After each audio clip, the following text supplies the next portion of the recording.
A paz de Cristo, meu irmão, minha irmã, que Deus possa te abençoar.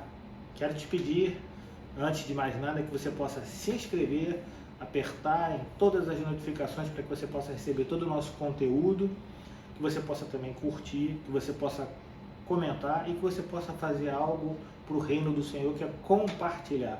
Compartilhe esse vídeo que está por vir, não deixe de semear na vida das pessoas. Muita gente necessita ouvir a palavra de Deus. Então você que já está inscrito no canal, amém, Deus te abençoe. Você que não está e vê nossos vídeos, quantas pessoas veem nossos vídeos e veem os versículos da manhã, também os nossos shorts, todo dia às 6 horas da manhã são lançados, que não estão inscritos. Deus abençoe e abençoe a vida de outro também. Amém? Que Deus possa te abençoar rica e abundantemente. Pode rodar a vinheta em nome de Jesus. Deus abençoe.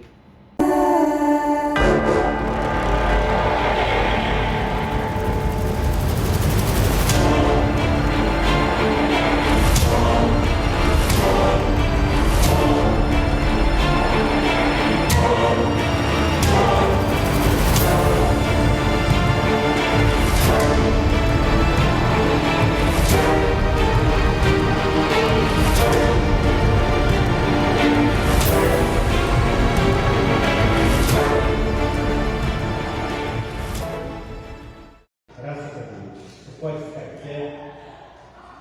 Eu quero trazer uma palavra para você. Título da mensagem é Perseguindo para a Salvação. Você sabia que Deus tem prazer em perseguir aquele que está cativo? Deixa Daniel 4. Daniel, capítulo 4. A gente vai, como de manhã, aí, ler alguns versículos, bastante versículos.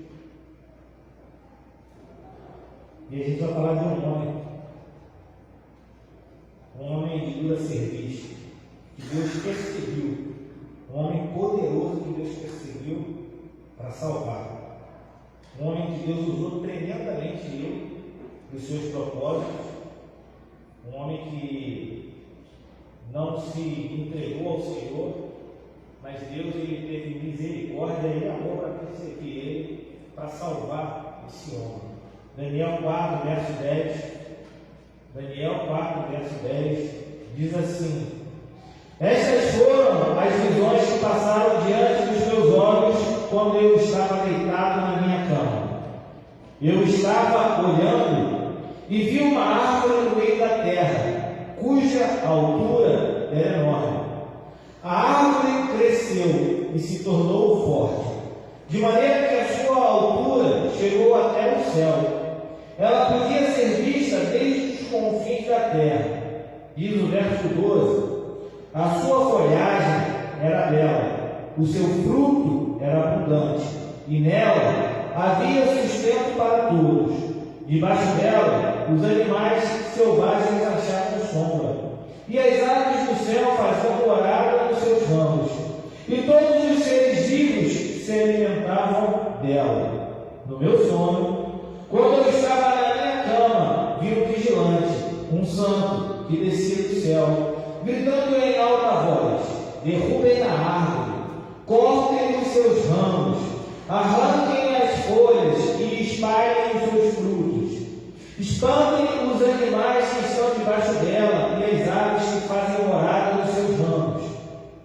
Mas o toco, com as raízes, deixa na terra, amarrado com correntes de ferro de bronze em meio à erva do campo. Que esse toco seja molhado pelo orvalho do céu, e que a parte que lhe cabe seja a erva da terra junto com os animais. Que o coração dele seja mudado, para que não seja mais coração humano, e lhe seja dado coração de animal, e passe sobre ele 7 tempos.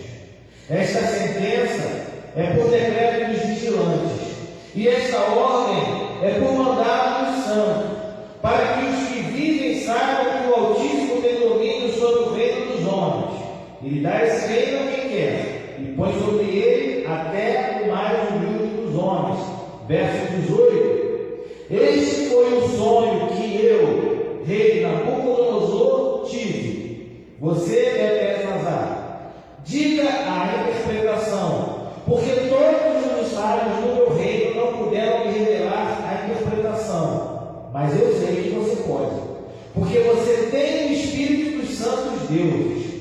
Então Daniel, cujo nome era Beltesazar, ficou perplexo por algum tempo, e os seus pensamentos o perturbavam. Então o rei lhe disse: Beltesazar, não deixe que o sonho ou a sua interpretação o perturbe.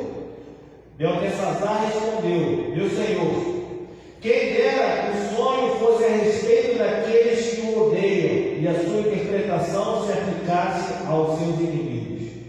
A árvore que o Senhor viu, que cresceu e se tornou forte, cuja altura chegou até o céu, que foi vista por toda a terra, cuja folhagem era bela, cujo fruto era abundante, na qual havia sustento para todos, debaixo da qual os animais selvagens achavam sombra, e em cujos ramos as aves do céu faziam morada, aquela árvore é o Senhor, ó Rei, que cresceu e veio a ser forte. A sua grandeza, ó Rei, cresceu e chega até o céu, e o seu domínio se estende até a extremidade da terra. Verso 23. Quando ao vigilante ou santo que o rei viu, que descia do céu e lhe dizia: cortem e destruam a árvore, mas deixem o toco com as raízes na terra, amarrado com correntes de ferro e de bronze, em meio à erva do campo, que esse toco seja molhado pelo orvalho do céu, e que a parte que lhe cabe seja como os animais selvagens, até que passe sobre eles 7 tempos. Esta é a interpretação, ó rei, e este é o decreto do Altíssimo, que virá contra meu Senhor, o rei. O Senhor será expulso do meio das pessoas, e a sua morada será como os animais selvagens. O Senhor comerá capim como os bois, e será molhado pelo orvalho do céu. E passarão 7 tempos, até que o Senhor, ó rei, reconheça que o Altíssimo tem domínio sobre os reinos do céu, e os dá a quem ele quer. Verso 26. Quanto ao que foi dito, que se deixasse o toco da árvore com as suas raízes, isto significa que o seu reino voltará a ser seu, depois que o Senhor tiver reconhecido que o céu domina. Portanto, ó rei, aceite o meu conselho, abandone os seus pecados, praticando a justiça, e acabe com as suas iniquidades, usando de misericórdia para com os pobres. Assim talvez a sua tranquilidade se prolongue. Tudo isso, de fato, aconteceu com o rei Nabucodonosor. Passados 12 meses, quando estava passeando no terraço do palácio real da cidade da Babilônia, o rei disse: não é esta a grande Babilônia que eu construí para a casa real, com o meu grandioso poder para a glória da minha majestade? Enquanto o rei ainda falava, veio uma voz do céu que disse: a você, rei Nabucodonosor, se anuncia o seguinte: este reino lhe foi tirado. Você será expulso do meio das pessoas, e a sua morada será com os animais selvagens. Você comerá capim com os bois, e passarão 7 tempos, até que você reconheça que o Altíssimo tem domínio sobre os reinos do mundo, e os dá a quem ele quer. No mesmo instante, se cumpriu a palavra sobre Nabucodonosor. Ele foi expulso no meio das pessoas, e começou a comer capim como os bois. O seu corpo foi molhado pelo orvalho do céu, até que lhe cresceram os cabelos como as penas da águia, e as suas unhas como as garras das aves. Mas ao fim daqueles dias, eu, Nabucodonosor, levantei os olhos ao céu e recuperei o entendimento. Então eu bendize o Altíssimo e louvei e glorifiquei aquele que vive para sempre. O seu domínio é eterno, e o seu reino se estende de geração em geração. Todos os moradores da terra são considerados como nada, e o Altíssimo faz o que quer com o exército do céu e com os moradores da terra. Não há quem possa deter a sua mão, nem questionar o que ele faz. Verso 36. Nesse tempo, recuperei o entendimento e para a dignidade do meu reino. Recuperei também a minha majestade e o meu resplendor. Os meus conselheiros e os homens importantes vieram me procurar. Fui restabelecido no meu reino, e a minha grandeza se tornou ainda maior. Agora eu, Nabucodonosor, louvo, engrandeço e glorifico o Rei do céu, porque todas as suas obras são verdadeiras e os seus caminhos são justos. Ele tem poder para humilhar os orgulhosos. Pai bendito e amado, Deus de toda a glória, de toda a terra, de todos os céus, Deus Criador de todas as coisas, Tu que dominas todas as coisas que há, Pai, Tu que fazes, Senhor, acontecer, Tu que fazes existir coisas inexistentes, Senhor, Tu que fazes desaparecer coisas grandes, Pai. Tu és aquele, Senhor, que tem a majestade e o resplendor, Senhor. Tu és aquele que tem poder sobre tudo e sobre todos, Senhor. Que nesse momento o Senhor possa, Senhor, fazer com que eu e meus irmãos sejamos vencidos, Senhor, pelo Teu poder, Pai. Pelo poder que emana da Tua palavra, Senhor. Pai, em nome de Jesus, fala aos nossos corações, Senhor. Toque a nossa vida, Senhor. Vai tocando, Senhor, da planta dos nossos pés, Senhor, até o nosso último fio de cabelo, Pai. Que em nome de Jesus, Senhor, o Senhor possa falar conosco, Senhor, de uma maneira diferente, Senhor. Que o Senhor possa fazer tremer o nosso coração, Senhor. Que o Senhor possa fazer cada um de nós nos alegrarmos em Ti, Pai. Entendendo, Senhor, que Tu tens o controle, o domínio, tudo está em Tuas mãos, Senhor. Pai, em nome de Jesus, Senhor, fala conosco, Senhor. Nos modifica nessa noite, Pai. Que saiamos daqui diferentes da maneira que entramos, Senhor. Que aquele que entrou cativo em alguma área da vida, Pai, seja liberto, Pai. Aquele que tem alguma área da vida, Pai, que ainda não entregou a Ti, que entregue hoje, Pai. Pai, em nome de Jesus, Senhor, que o Senhor possa tocar, Senhor, em feridas, Senhor. Que o Senhor possa curar feridas nessa noite, Pai. Pai, que o Senhor possa, Senhor, promover, Senhor, maravilhas nessa noite através dessa palavra, Pai. É a oração que fazemos e fazemos em nome de Cristo. Que todos digam amém e amém. Podeis assentar. É incrível saber que a graça de Deus ela é soberana. O chamado de Deus ele é inevitável. O texto central, o texto que lemos, revela o enfrentamento de Deus na salvação de um homem chamado Nabucodonosor.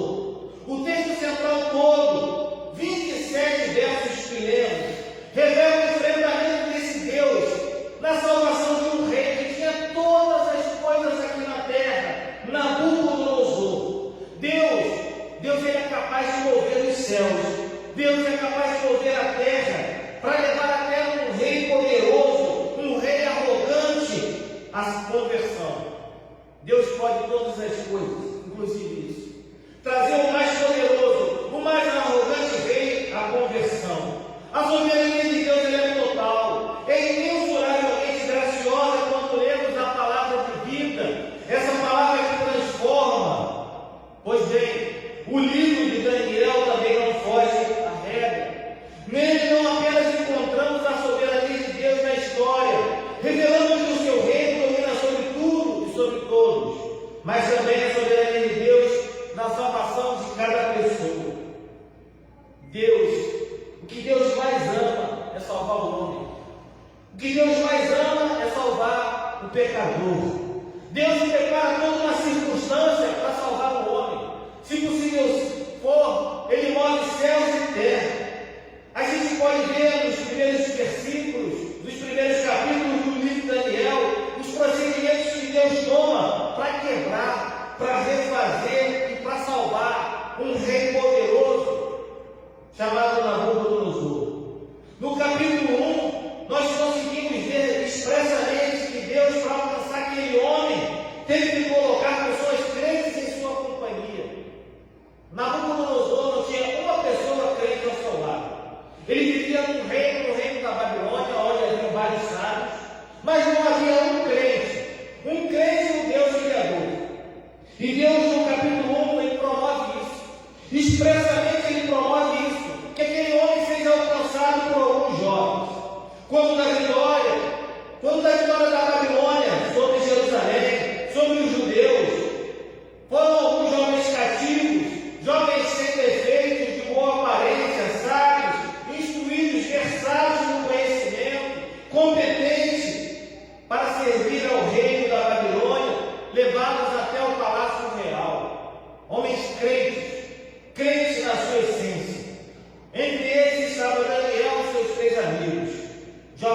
fiéis, jovens cheios da graça de Deus, crentes no sentido amplo da palavra.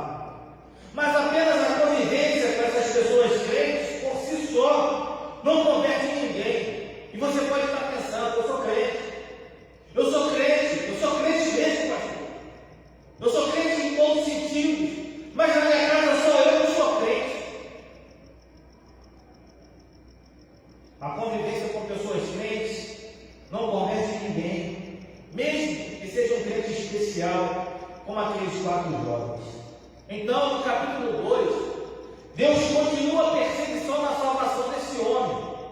Deus demonstra para Nabucodonosor que só o reino de Cristo ele é eterno. Mesmo com a presença dos jovens crentes, ele permanece pagão. Agora, no capítulo 2, ele está matriculado por causa de um sonho. Ele fica nervoso, ele fica furioso, e os sábios que estavam em volta dele, dos outros reinos, também da Babilônia, não conseguem desvendar o seu sonho. Nabucodonosor fica tão irritado que manda matar a todos. Quando a pessoa faz isso, ela demonstra que ela não tem Deus no coração. Deus não havia ainda habitado em sua vida, pois só um homem sem Deus pode agir assim, querer que o outro morra. Então, Daniel falou-lhe acerca do reino de Deus, que viria e que jamais depois seria destruído. Depois desse momento, Nabucodonosor foi levado a apreciar a destruição da sua religião e a declarar que Deus é o Deus dos deuses. Deus fez com que Nabucodonosor ficasse impressionado e reconhecesse que Deus existe. Além disso, Nabucodonosor reconheceu que o Senhor é o maior de todos os deuses. Mesmo assim, Nabucodonosor não se converteu. Tanto é assim que no capítulo seguinte, o de número 3, ele esquece a sua confissão.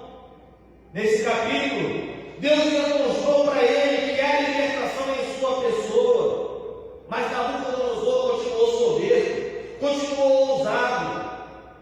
Ele faz uma execrável estátua, a gente falou isso na semana passada.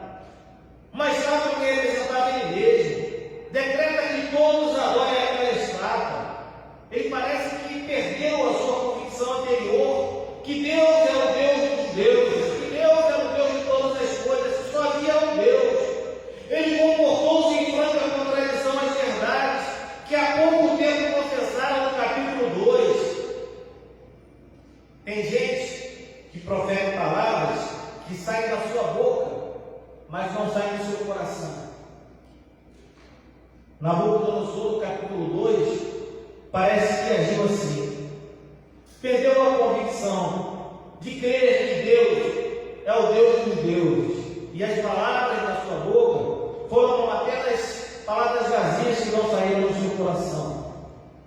Nos dias de hoje, muitas pessoas impressionadas, mas cativas, entusiasmadas, mas inquietas, ouvem e se emocionam. Foi uma bênção o culto, me emocionei no culto. Creem que Deus é todo poderoso, mas não dão lugar ao Evangelho no seu dia a dia. Não colocam o que está escrito para praticar no seu dia a dia. Essa era a condição de Nabucodonosor no capítulo 3. Sua ira de homem não convertido levou a jogar os 3 jovens crentes na fornalha acesa. Aqueles 3 jovens crentes que não adoraram aquela imagem, ele teve a capacidade de jogar os 3 na fornalha acesa. Nesse capítulo, Nabucodonosor não só constata o testemunho de fidelidade desses jovens, mas ele também tem a visão do Filho de Deus pré-encarnado andando na fornalha. Precisou de mais uma vez para que ele confessasse que não há Deus que liberte como Deus daqueles jovens. Mas Deus é o Deus de Mesaque, Sadraque e Abednego, mas ainda não era o Deus de Nabucodonosor. Pode ser que hoje, quem sabe, Deus é o Deus da sua esposa, é o Deus dos seus pais, é o Deus dos seus primos, dos seus irmãos,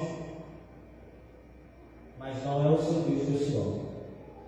Você tem total entendimento que Deus livre, salva, liberta, transforma, mas você não está ainda comprometido com esse Deus. Mas Deus ele é persistente em amor.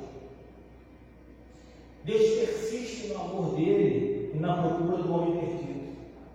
Então, no capítulo 4, no texto que lemos, Deus mostra para Nabucodonosor que só ele, só Deus, o Altíssimo, tem domínio sobre o reino dos homens. Só Deus tem domínio sobre o reino dos homens. Não há Deus e não há pessoa mais poderosa, porque só há um Deus só, o Deus Criador. Deus é capaz de levar o homem à loucura para converter o seu coração. E foi isso que aconteceu com Nabucodonosor. Primeiro, ele lançou sobre a sua vida um sonho perturbador. O homem ficou perturbado com o sonho. Uma árvore no meio da terra, cuja altura chegava ao céu e era vista até os confins da terra. Havia nela sustento para todos, e todos os seres viventes se mantinham dela. E tem gente pregando, dizendo que essa árvore é do Senhor, e no sonho não era. Era a demonstração que era Nabucodonosor. Um santo desceu do céu, deu ordens para bater a árvore, espantar todos os animais, mas a cepa com as raízes deviam ser deixadas para ser molhadas pelo orvalho do céu, até que passasse sobre ela 7 tempos. O sonho do rei, o sonho de Nabucodonosor, era a aplicação clara de sua providência sobre a vida desse homem, desse rei, e daí vinha o seu temor. Não havia enigma na mensagem, era uma mensagem clara, sem enigma. Diz o verso 17: esta sentença é por decreto dos vigilantes, e esta ordem por mandato do santo. Aí começa: para que os que vivem saibam que o Altíssimo tem domínio sobre o reino dos homens. É claro, a mensagem do texto, a mensagem central do sonho era clara: só Deus tem domínio sobre todas as coisas. A interpretação de Daniel foi determinada, foi tenaz, foi valente, foi firme, foi convicta. A árvore folhenta e densa, que cresceu, tornou-se irrefutável, vultosa, pujante, maravilhosa. Segundo o verso 22, era o próprio rei Nabucodonosor. E a ordem agora? E a ordem agora que tinha um remetente cristalino, que vinha diretamente dos céus, era o decreto do Deus Todo-Poderoso. O decreto e a definição era de que o rei seria expurgado entre os homens para morar com os animais do campo, como um bicho, até que perceba que Deus, o Altíssimo, tem domínio sobre o reino dos homens. O rei ia passar por uma grande humilhação, um quebrantamento imensurável, que ia ser um divisor de águas na sua vida. Era um aviso. Deus estava avisando aquele homem. Após esse período, iria haver uma restauração vinda do próprio quebrantador. O vaso ia ser molhado, ia ser moldado, ia ser amassado, ia ser quebrado, e depois ia ser restaurado. E tudo que foi sonhado, interpretado e dito seria cumprido. Por quê? Porque a palavra de Deus ela é fiel para ser cumprida. Tudo o que Daniel falou para o rei se sucedeu plenamente. Mas o rei, soberbo, arrogante, em vez de se quebrantar, se humilhar, ele não deu ouvidos a mais esse alerta de Deus. Por isso, foi arrebatado do trono, expulso da convivência dos homens. E ele foi viver como um mendigo? Não. Ele foi viver como um animal do campo. A soberania de Deus para salvar o homem é grandiosa. Deus teve uma paciência abundante com aquele homem, como Deus teve uma paciência abundante comigo e com você. Você pode ter certeza disso. Você pode se achar a última bolacha do pacote. Eu posso me achar a última bolacha do pacote. Mas Deus tem uma paciência abundante comigo e com você. Deus tem uma paciência exuberante comigo, com você e com as pessoas que estão ouvindo. Deus não derrama o seu juízo antes de chamar ao arrependimento. Deus deu tempo para o rei se arrepender. Deu um sonho, olha, se arrependa. Deu um homem para interpretar esse sonho. Deu 12 meses, foram dados para esse homem para ele se arrepender. Deus não muda, meu irmão. Ele tem que falar. Ele não quer que você pereça. E Ele tem te dado muitas oportunidades. Muitas oportunidades. Quem sabe, não sei, pode ser a última oportunidade que você tem de ouvir falar de Cristo. Eu sei que até agora Deus tem te dado muitas oportunidades. E não era só aquele momento que Deus dá tempo ao homem para ouvir se arrepender de seus pecados. Noé pregou 120 anos. 120 anos aquele homem pregou a palavra de Deus. Sodoma deu testemunho de Ló. Jerusalém, antes de ser levada cativa, ouviu o brado dos profetas, principalmente de Jeremias, que a convocou 23 anos ao arrependimento. Como Deus tem paciência com o ser humano. Uma paciência que eu e você não temos. Nem com os nossos filhos. E novamente Deus dá mais uma chance. E todo dia Deus dá outra chance. E agora Deus está dando outra chance. Cada dia que passa é um dia de graça. E mais uma chance Deus está dando para cada um deles. Mas o homem parece que pela dureza do seu coração, ele rejeita ouvir a voz de Deus. Coração duro. Em vez de ouvir o anúncio de salvação, ele quer ver a vida do anunciante para arrumar desculpa da sua falta de quebrantamento. As pessoas só se desculpam. Não querem ser quebrantadas. Às vezes desprezam a palavra porque desprezam o livro. No verso 29, Nabucodonosor estava feliz, estava calmo, passeando no palácio. Mesmo com o solene aviso de Deus, ele estava lá passeando no palácio. Tem gente que fica em casa, crendo numa possível segurança, mas mesmo dentro de casa, a sua alma pode estar em perigo. A boca larga da entrada do inferno está pronto para apagar. O abismo debaixo dos seus pés. O tempo é o tempo da emergência, mas a sua falta de atenção, somada à sua soberba, impede a sua reação mediante a iminente urgência da salvação de Deus. O tempo sempre é de emergência e não de alegria. Dar glória a Deus, então, nem pensar. Mais vale uma exaltação ao seu próprio nome. Diz lá o verso 30, o rei passeando no seu palácio, ele disse: não é esta a grande Babilônia que eu construí para a casa real, com o meu grandioso poder e para a glória da minha majestade? Ledo engano, aquele que crê e acredita que realiza ter um grande império é um homem cego, é um homem tolo, é um homem endurecido. Mesmo que se ache próspero, não tem garantia nenhuma de que não haverá adversidade. Realmente a Babilônia era a cidade mais rica, mais poderosa do mundo. Nabucodonosor era rei sobre todos os outros reis aqui na terra. Um grande e temido conquistador e construtor, a cidade cheia de prédios, palácios, templos. Lembra do jardim suspenso?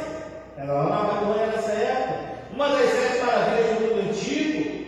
Construiu para quem? Para sua esposa, uma princesa da Média, que sentia a falta das montanhas de sua terra natal. Então, peraí, então vamos construir aqui o jardim suspenso, vou mandar vir aqui toda a vegetação para se colocar nesse jardim.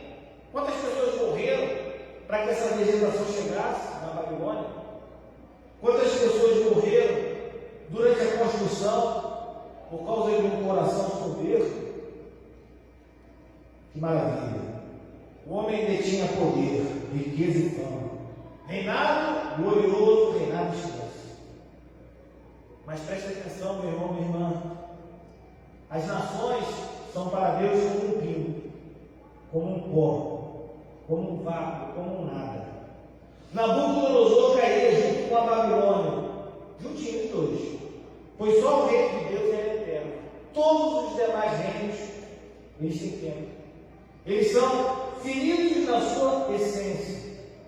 Mas quando o homem não escuta a voz da graça, ele ouve a trombeta do juízo. Deus é educado. Ele abriu para o rei a porta da esperança da salvação, do arrependimento. Ele não arrombou a porta em um rompante de desespero, mas o empurrou para o corredor do juízo. Deus, então, o que fez com esse homem? Na perseguição da salvação desse homem, Deus humilhou, porque Deus abomina o orgulho. O processo de quebrantamento do homem, ele vem do céu. Deus tem paciência, mas Deus também tem limite.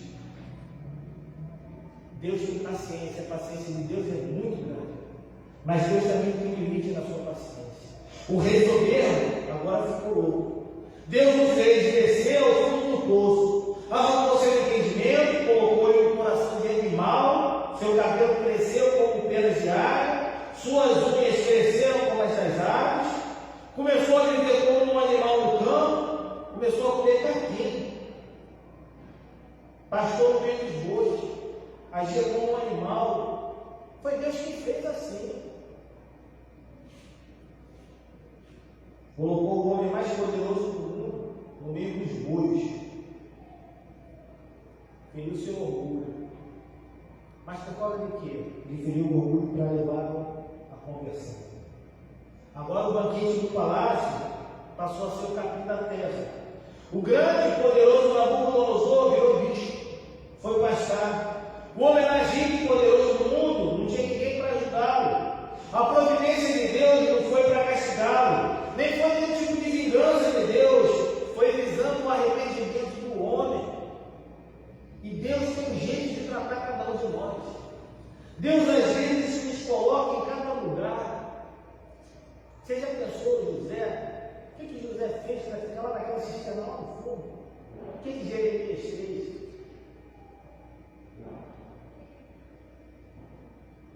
Essa é a missão da graça, que leva o homem ao fundo do poço e depois o tira de lá. O Deus que fere é o Deus que cura. O que humilha também exalta. Deus teve um procedimento para quebrantar o coração e trazer o rei Nabucodonosor ao arrependimento, que o levou a total conversão. Deus primeiro o humilhou e depois o exaltou. O homem ele precisa e necessita ser confrontado com o seu pecado. Ele precisa, eu e você precisamos entender que nós estamos perdidos. E nós precisamos reconhecer a nossa indignidade. Eu vou dizer uma coisa para você: no céu só entra gente quebrantada. Nabucodonosor olhou a glória da sua cidade e tocava a trombeta para si mesmo, aplaudia a sua própria glória. Até que Deus foi lá e humilhou, mandou para o pasto, vai comer grama, tirou suas roupas palacianas, molhou o seu corpo com orvalho do céu, suas unhas viraram cacho. Tem gente que não acredita na conversão de Nabucodonosor. Mas deixa só o que está ali no verso 34. Mas ao fim daqueles dias, eu, Nabucodonosor, levantei os olhos ao céu e recuperei o entendimento. Então eu bendice o Altíssimo e louvei e glorifiquei aquele que vive para sempre. O seu domínio é eterno e o seu reino se estende de geração em geração. Nabucodonosor agora ele não olha para a cidade. Ele não está agora na sacada do seu palácio e olha reto para a cidade, ou de cima para baixo. Agora ele olha para o céu e glorifica a Deus. Até aquele momento ele só olhava para baixo, para a terra. A nossa vida, ela sempre segue a direção do nosso olhar. Para onde você anda olhando? Verso 35 continua: todos os moradores da terra são considerados como nada. E o Altíssimo faz o que quer com o exército do céu e com os moradores da terra. E ele completa: não há quem possa meter a sua mão, nem questionar o que ele faz. Agora, Agora ele confessa com a sua boca a soberania de Deus. E ele continua. Nesse tempo eu recuperei o entendimento para a dignidade do meu reino, recuperei também a minha majestade, o meu esplendor, os meus conselheiros e os homens importantes vieram me procurar. Fui restabelecido no meu reino e a minha grandeza se tornou ainda maior. Agora, ele testemunha a sua restauração. Por fim, ele adora a Deus. Agora eu, Nabucodonosor, louvo, engrandeço e glorifico o Rei do céu. Porque todas as suas obras são verdadeiras e os seus caminhos são justos. Ele tem poder para humilhar os orgulhosos. Esse texto, ele é maravilhoso. Ele mostra a perseguição de um Deus para a salvação do homem. E ele traz algumas lições práticas importantes para a nossa vida, para mim e para a sua, que a gente aprende. A primeira é que a gente não deve desistir da conversão de qualquer pessoa. Mesmo aquele que arruinou Jerusalém, que destruiu o templo, que carregou os vasos sagrados, que espalhou a cidade, que levou cativo o povo, que adorava a Deus, os falsos, era cheio de orgulho, ele foi convertido. Até ele foi convertido. Mesmo aquele que não dava casa aos próprios feiticeiros, jogou os filhos de Deus na fornalha, aquele que exigiu adoração à sua pessoa, usou a força para que as pessoas adorassem falsos deuses, aquele que era o homem mais poderoso do mundo. Se esse homem ele foi convertido, você pode ter certeza que não há conversão impossível para Deus. É porque o Senhor não conhece essa mulher. É porque o Senhor não conhece meu pai. É porque o Senhor não conhece meu marido. Eu não preciso conhecer nenhum deles. É porque o Senhor não conhece meus sócios. O Senhor não conhece meus filhos. Eu não preciso conhecer. Eu não preciso conhecer. Eu preciso conhecer só Deus. Para entender que Deus pode todas as coisas. Converter qualquer pessoa. Então não desista da conversão das pessoas. Não desista de orar. Continue orando, continue crendo.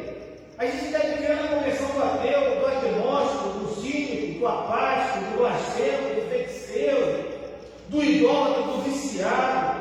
A gente tem que crer que a prostituta ela pode ser liberta, o homossexual pode ser liberto, o drogado, o assassino podem ser convertidos.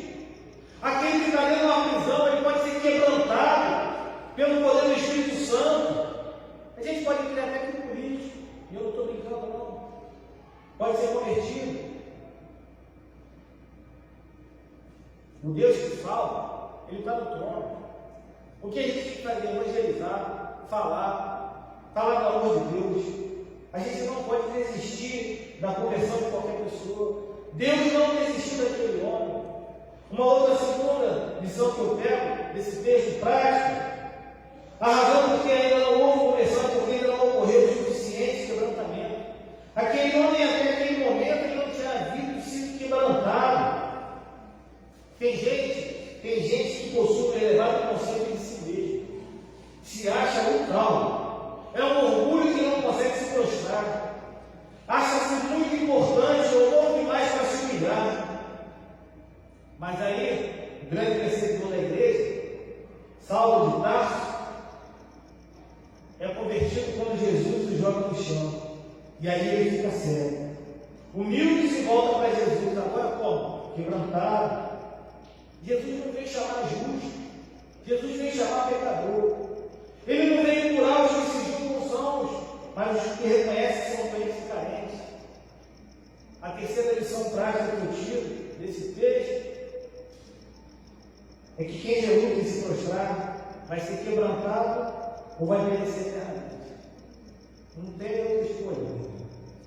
O modo de Deus trabalhar na Nabucodonosor poderia ser estendido a qualquer pessoa. Mas como é que Deus vai saber? E como ele reagirá à sua constante rejeição a despeito das advertências que ele fez? Deus pode quebrar qualquer um, até mesmo nós, sem que haja cura. Se Deus tornar eu e você loucos, ou aquele que não se converteu loucos, sem me restaurar, Como é que a gente vai saber que ele clamou pela misericórdia? E se ele chamar agora essa pessoa, que desculpa ela é, Deus não despreza o coração quebrantado.